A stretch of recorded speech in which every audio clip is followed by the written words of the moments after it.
What's up, y'all? We're at the water cooler talking this week's True Detective recap and look ahead. My name's Kyle. This is Leah, and we're about to embark on what's become a tradition of Leah having to explain what the hell is going on in this show to me, because frankly, I'm completely lost. Who is she? My missing person. That's him. Go. That's the only reason I take notes, is because it's like impossible to follow otherwise. I'm like over here like, oh yeah, okay. That guy's name was Stan, that's right, okay. But let's get right to it. Lot happened last night. I will say, with almost too much, you could argue. We learned a lot about the different characters involved. We learned about the sex party that was teased and hyped about leading up the scene. So let's start with Annie. You sure you want to work this party? I don't want to bring this to Davis till we have something. Arguably, Leah's Truest Detective. Oh yeah. Let's start with her and kind of the revelations of the show. Yes. The big thing that we learned about Annie this week is that she was probably molested as a child, which is awful. Absolutely awful. Sure. Like, as soon as I realized it when she was tripping on Molly, I was, oh my gosh, I facepalmed so hard and I just couldn't believe what I was seeing. So we know why now she has this complex with men too, because the whole season, she's always upstaging men. She's always talking about, I don't know, she's like outmanning them or something like that. And it all stems from this. And that probably happened when she was a kid living on the commune with her dad. And yeah, one of the things that you've been predicting is that Annie's knife would eventually become, a part of the show. We get all the look-aheads with her carving up the doll, and this week's episode proved that. Oh my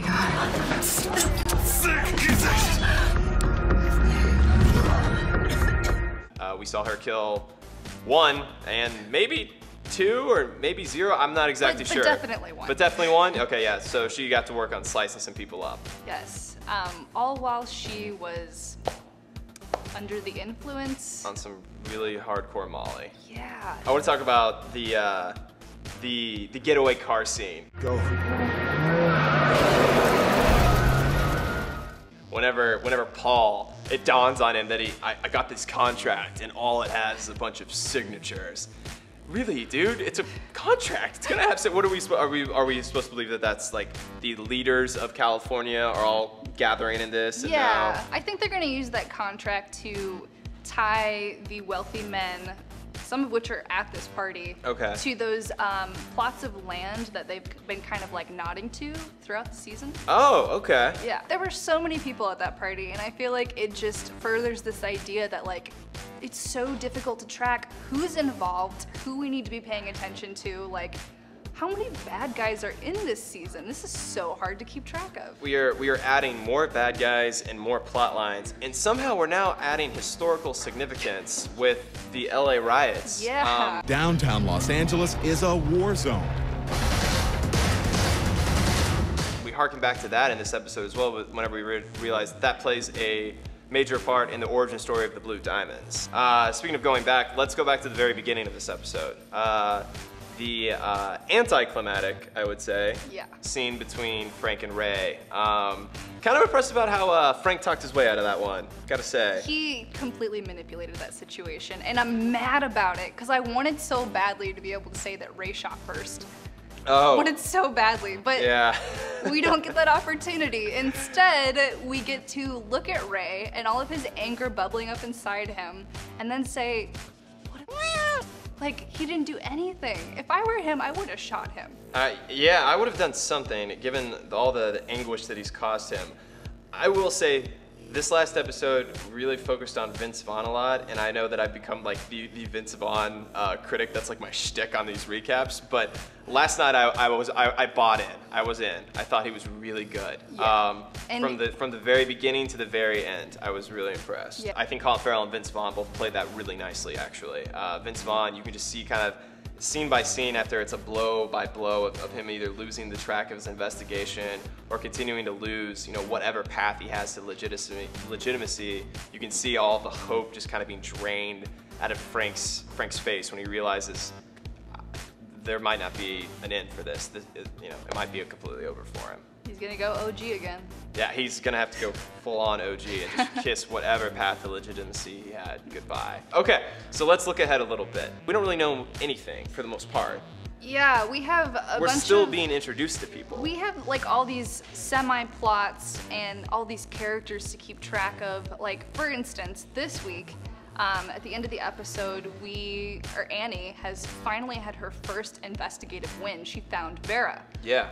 Vera was missing in the first episode. They have not talked about this person the entire season. So even I had to look it up because I'm like, who the hell did she just find? Yeah, I had no idea. Not gonna lie. And I read like 3 or 4 recaps after every episode, and I was still in the dark as to who this was, and still am kind of in the dark at her role in the overall investigation. I mean, we have a couple ideas, but nothing really nailed down. Yeah, it seems like this is something that is connected, but that they didn't know was connected. Right. Going through the season thus far. Connected to the investigation into Casper's death. Casper's death. Okay. Yes. I gotcha.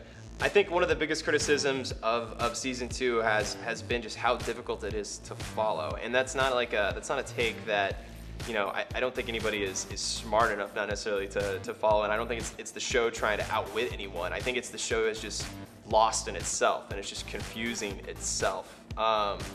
In season 1, you at least had a clear characters, you had a plot that really followed an accurate arc the entire way.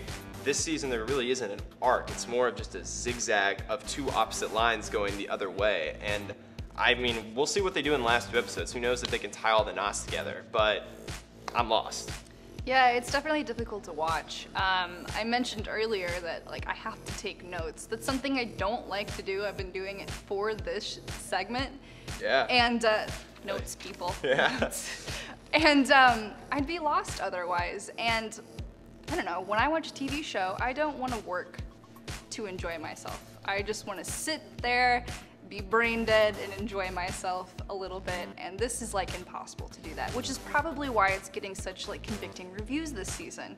Yeah, the nice thing about season 1 is like you would want to read the recaps to learn more about what was going on. With season 2, you want to read recaps and follow up just to figure out what the hell's going on. Well, one thing's for sure, Pizzolatto needs in these next 2 episodes to have a really good ending for us, because honestly, I'm not sure if the show could do a 3rd season if we still hate it at the end.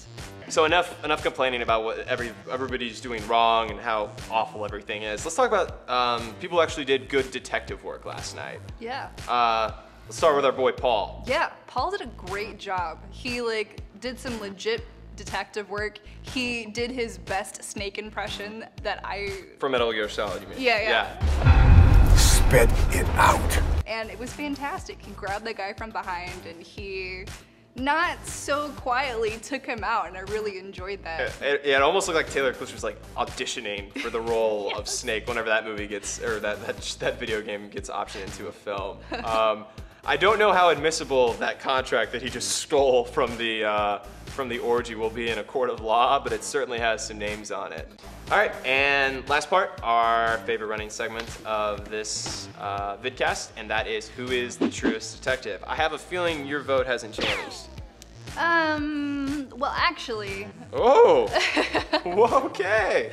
I want to give Paul some props because, like we mentioned a little earlier, Paul is the only character who did some real detective work. He found out some information about those blue diamonds that has brought it into the forefront as something important that we need to be watching for these next 2 episodes. Because I have a feeling it's going to come full circle and tie up some loose ends for us. And thank you, Paul, for doing that. I'm very happy. Between Paul's Snake impersonation and his actual investigative work, yes. you're in on his Truest Detective skills. Yes, I am. I got to go with Our Lady Annie for Truest Detective last night. Certainly for finally busting out the knife, the long-awaited knife scene, crashing the orgy, and Lord knows how that's going to play out for these next 2 episodes. In the look ahead, we see a little bit of her having to explain to her sister what happened, but I would imagine that the political powers that be are going to be less than thrilled that 2 people were knifed at this secret, super powerful orgy. So It's probably just gonna get pinned on her sister anyway. yeah, probably.